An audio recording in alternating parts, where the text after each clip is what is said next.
श्री रोकडबा माध्यमिक विद्यालयामध्ये परसबाग निर्मिती करण्यात आलेली आहे।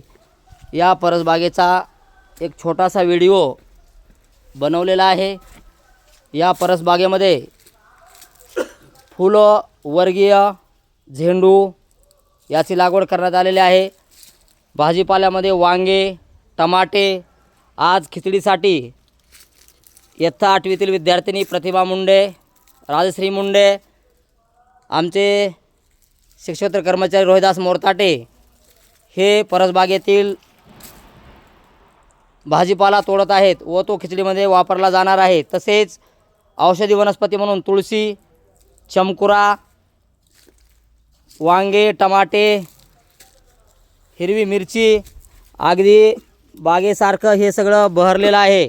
टमाट्यांचे घडाचा घड तयार झालेले आहेत व या सर्व भाजीपाल्याचा वापर आम्ही आमच्या शाळेतील शालेय पोषण आहार खिचडी यामध्ये करत आहोत।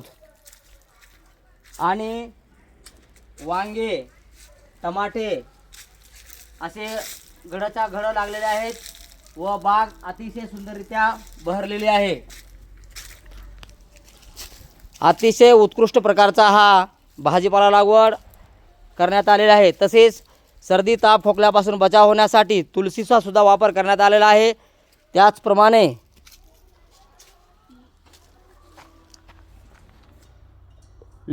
लिंबुनी याची सुद्धा लागवड करण्यात आलेली आहे। त्याचप्रमाणे हे वांग्याची लागवड, हिरवी मिरची याचा सुद्धा वापर केला जात आहे। त्यानंतर कोथिंबीर सुद्धा लावण्यात आलेली आहे। ही छोटी छोटी कोथिंबीर आता तयार होत आहे। अशा पद्धतीनं श्री रोकडबा माध्यमिक विद्यालयातील परसबाग अतिशय सुंदररित्या फुलवण्यात आलेले आहे। धन्यवाद।